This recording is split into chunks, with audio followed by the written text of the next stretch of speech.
levantar 4 possíveis temas de TCC em Direito Civil e o quarto é o tema mais arrojado. Então fica até o final que você não vai se arrepender. Bom, o primeiro tema que a gente pode pensar para escrever um TCC jurídico é a validade dos contratos de prestação de serviço sexual. Existe uma discussão muito profunda sobre esse tema acerca da moralidade deste contrato. Afinal de contas, prestar serviço sexual esbarra no artigo 104, inciso 2 do Código Civil, que fala que os contratos, os negócios jurídicos devem ter objeto lícito. A licitude, ela tem a ver com a moralidade ou não necessariamente? Então percebam que esse é um tema que você vai ter que discutir a moral versus o direito. E se esse contrato de prestação de serviço sexual, ele pode ser aceito ou não no nosso ordenamento jurídico. Existe já um julgado do Tribunal de Justiça de São Paulo que vai trazer algumas orientações interessantes sobre essa discussão. Então vale a pena pesquisar melhor sobre esse tema para chegar a uma conclusão, se pode ou se não pode esse contrato ser aceito no nosso ordenamento. Um outro possível tema é acerca da sucessão dos embriões.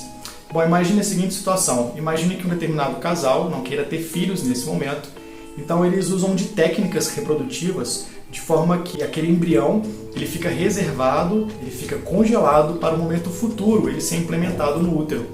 Só que em determinado momento o marido ou o companheiro ele falece e a mulher então resolve fazer a inseminação pós-mortem, a reprodução pós-mortem, após a morte do marido. Será que nesse caso o sucessor, no caso o embrião, que depois vem a ser o filho nascido, ele vai ter direito à herança? E por que essa pergunta é pertinente? Porque nós temos um rol de vocação hereditária, lá no artigo 1798 do Código Civil, que fala quem são os vocacionados a herdar. E lá vocês vão perceber que fala que pode ser chamada herança as pessoas nascidas ou já concebidas à época da morte do decujus.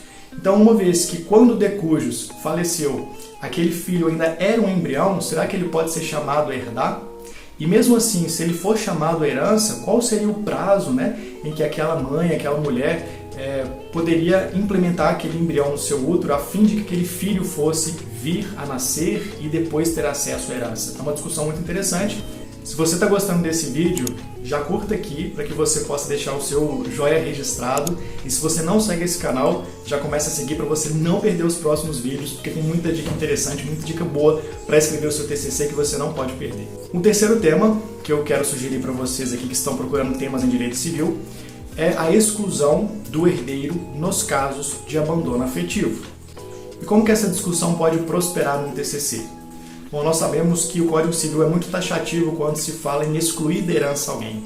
Então, para que uma pessoa possa deserdar a outra, é necessário que exista o preenchimento dos requisitos que estão previstos no Código Civil. Então, tem algumas hipóteses que são levantadas lá para que uma pessoa possa deserdar a outra, como por exemplo, tentar cometer homicídio. Então, nesse caso, a vítima poderia deserdar aquele sujeito que o tentou matar. É apenas um exemplo, Tem vários outros que a gente pode buscar lá nos artigos 1814, 1962 e 1963 do Código Civil. Mas a pergunta que resta é, será que um filho, por exemplo, que foi abandonado pelo seu pai, que sofreu o chamado abandono afetivo, em determinado momento, quando ele já percebe que não quer ter contato mais com aquele pai, ele pode deserdar aquele pai? Imagina que ele percebe que vai morrer, que está prestes a morrer e que ele quer fazer um testamento e deserdar aquele pai. Será que ele poderia deserdar? Uma vez que o abandono afetivo não é uma causa de exclusão de herança, será que a gente poderia flexibilizar essa regra para essa hipótese, para que aquele pai que abandonou não herdasse os bens daquele filho que ele mesmo abandonou? É uma discussão interessante aí que merece sim uma análise mais cuidadosa por parte de um pesquisador que vai desenvolver um TCC. Bom, eu deixei para o final o tema mais arrojado, um pouco complexo. Talvez você que goste de desafio queira topar escrever sobre esse assunto que é importante e que merece a nossa análise, merece a nossa atenção. Bom, o tema é a inconstitucionalidade da Lei de Alienação Parental, que é a Lei 12.318. E esse tema, ele é um tema espinhoso, até um pouco delicado, por quê? Porque a gente está discutindo aqui a inconstitucionalidade de uma lei que já vigora há bastante tempo. E por que isso tem sido discutido agora por alguns grupos? Tem se percebido que essa lei tem sido usada como lei de manobra para pais que são abusadores. Quando eu falo pais, eu estou dizendo de homens, Homens que são abusadores e que se favorecem dessa lei para poder conseguir aquilo que eles querem. Imagine o seguinte exemplo. Imagine que um determinado pai ele acuse, por meio de um processo, que a mãe do seu filho está alienando ele contra o pai, né, praticando alienação parental. Falando, por exemplo, para o filho que o pai o abusa, que o pai pratica contra ele atos que são atos horríveis, horripilantes, e aquele filho então começa a se afastar do pai. Então o pai, num processo judicial, ele alega isso, ele fala que a mãe está cometendo e por meio de provas, né, ele consegue constatar aí que aquele filho de fato está se distanciando dele por causa dessas informações que são inverídicas, segundo o pai. E o que ele pode conseguir num processo? Ele pode conseguir a reversão da guarda, ou mesmo ele pode conseguir que aquele filho fique mais tempo com ele, uma vez que ele conseguiu comprovar que existe alienação parental. Mas o que tem acontecido, tem sido percebido, é que muitas vezes o homem que foi acusado como um homem abusador, de fato é um homem abusador. É um homem que abusa daquela criança. E aí quando ele alega no processo que a mãe está praticando alienação parental, em razão de um contexto machista que nós presenciamos até hoje, aquele homem ele tem a sua fala como um peso maior diante do juiz. Então o homem reconhece a fala do homem, o discurso masculino, como um discurso de maior peso e fragiliza o discurso da mãe, o discurso feminino. Então se o pai diz, eu não estou cometendo nada contra o meu filho, a mãe está praticando contra o meu filho, contra mim, alienação parental. O juiz então ele olha para aquela situação e ele percebe que existe alienação parental, porque não existem provas do abuso, afinal de contas, as provas do abuso muitas vezes são provas difíceis mesmo, né, porque acontece lá na intimidade da família. E aí aquele pai acaba conseguindo o que ele quer, que é o filho mais próximo de si, para que ele possa perpetuar os seus abusos. Então olha que situação complicada, situação triste, né? Em muitos casos a criança ela fica desprotegida porque a própria lei que foi criada para favorecê-la não se opera no sentido de favorecer essa criança. Então é um tema bastante interessante, a gente tem que ter um olhar atento para essa lei, para verificar se de fato é uma lei que protege ou desprotege.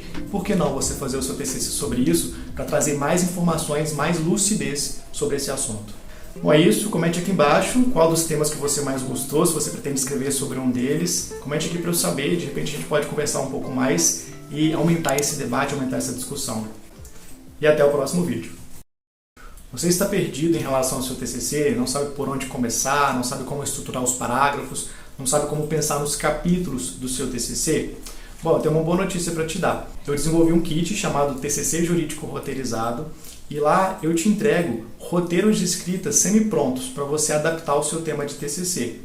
E lá você vai encontrar roteiros para todas as fases que você vai passar no seu TCC. Você vai encontrar roteiros sobre o projeto de TCC, sobre cada capítulo que você vai construir. Existe roteiro também para a escrita da introdução, do resumo, da conclusão. E para que você não fique perdido, não receba apenas os roteiros com os textos semi-prontos, lá no kit TCC Roteirizado você vai ter acesso também a apostilas que vão te explicar o passo a passo para a construção de cada um desses roteiros. Então, se você tiver com dúvida, por exemplo, sobre o que colocar no primeiro capítulo, além do roteiro, você vai ter tudo explicado, tudo esmiuçado, mastigadinho nas apostilas, para que você possa se nortear melhor. E mais, os alunos que adquirem o kit TCC Roteirizado ganham como bônus o acesso ao meu Drive de referências. O que é o Drive de referências? É uma pastinha que eu coloco lá todos os textos que podem ser utilizados como referência para a construção do seu TCC, a depender do tema que você vai trabalhar. E se você não encontrar textos que te ajudem a desenvolver o seu TCC, você pode me solicitar lá pela plataforma. Você pode me escrever dizendo, Felipe, eu quero escrever sobre tal assunto, me ajuda com um texto. E eu vou te ajudar e colocar lá no Drive para você poder acessar. Se você ficou interessado e quer saber mais sobre esse kit, eu deixei um link na legenda desse vídeo, é só você clicar que você vai ter mais informações.